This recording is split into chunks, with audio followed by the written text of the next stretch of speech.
我叫李远，一个普通的上班族。自从妻子去世后，我和儿子小雨相依为命。他刚满5岁，聪明又懂事，让我觉得这一切痛苦至少还有些值得。但有些事从那天起开始变得不对劲。那天晚上，天色渐暗，秋风拂过窗外，带着寒意。小雨早早就上床睡觉了，我则习惯性地守在他的床边，等他睡住后才离开。夜深了，客厅的时钟指向午夜12点。我关掉电视，准备回房间时，突然听到楼上传来轻微的脚步声。这声音听起来像是小孩子在房间里来回走动，沉稳而有节奏。我愣了一下，小雨不是已经睡了吗？我快步上楼，走到他的房门口，轻轻推开门。房间里一片寂静，只有月光透过窗帘，投下淡淡的光影。小雨正安静地躺在床上，似乎睡得很沉。我走过去，低头看了看他，确定他没有异样后，才轻声关上门。回到楼下，我想着刚才的脚步声，心里有些疑惑，但很快我就安慰自己，可能是太累了，出现了错觉。当我正准备回房间休息时，楼上再次传来了脚步声，这次更加明显，似乎还伴随着一阵低低的笑声。我的心一紧，立刻冲上楼。门还是关着，房里应该没人。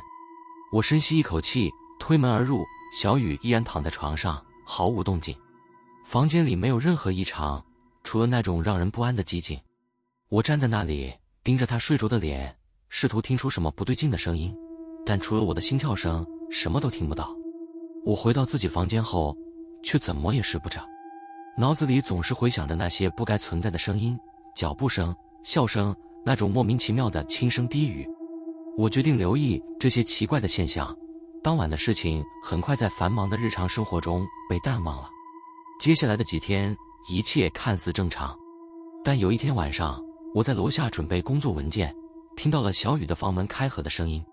我瞬间觉得头皮发麻，这声音是非常清晰的门轴摩擦声，不可能听错。我抬头看着楼梯，漆黑的楼道让人感到一阵寒意。我站起身，慢慢走上楼梯，心跳不由自主地加快。这次我没推门，而是轻轻地侧耳靠近。门里传来了断断续续的低语声，像是小雨在和谁说话。我的呼吸急促起来，手心冒出了冷汗。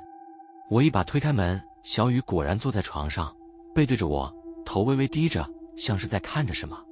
房间里没有别人。我强压下内心的恐惧，走了过去，轻声问：小雨，你在和谁说话？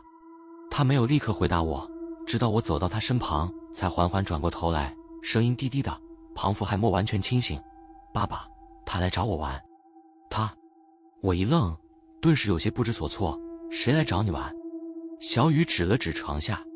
我顺着他的手势低头看去，床下黑漆漆的，什么都看不清楚。我打开床头灯，灯光照亮了地面，空无一物。我心里一阵发毛，勉强笑着说：床下什么都没有啊，别乱说。小雨也低头看了看，皱着眉，仿佛也有些疑惑，但随即说道：爸爸，他就躲在那里。我强忍着内心的惊悚，把他抱上床，轻声哄他睡觉。当小雨再次闭上眼睛后，我关了灯，走出了他的房间。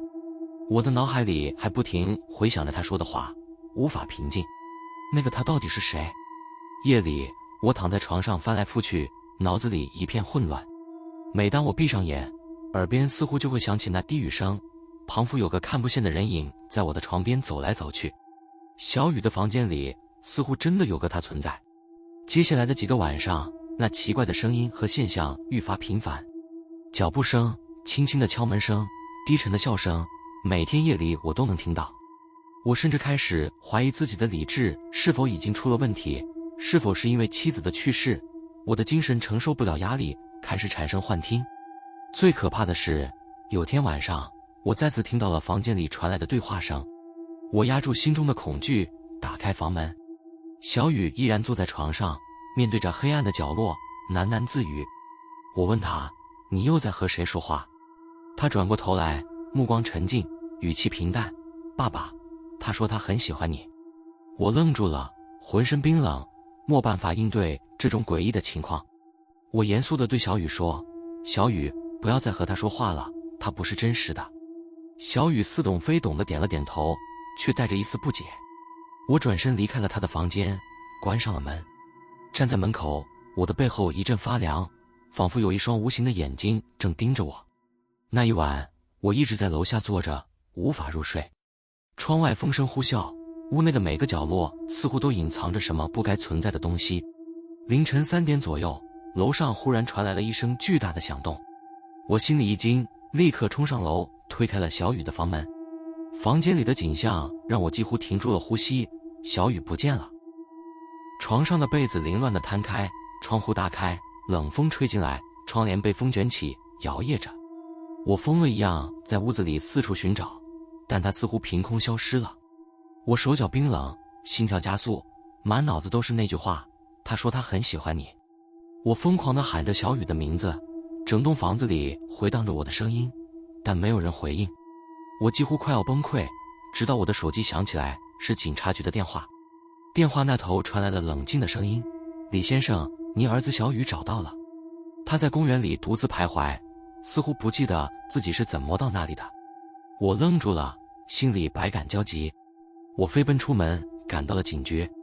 当我见到小雨时，他看起来很疲惫，脸色苍白，眼神里充满了疑惑。他什么也记不得，只是说有个他牵着他走出了房子，带他去了很远的地方。警察们调查了我们的房子，却没有发现任何异常。没有人知道那晚到底发生了什么，而我也只能不断地安慰自己，这一切也许只是小雨的梦游，或者是一场超乎想象的恶作剧。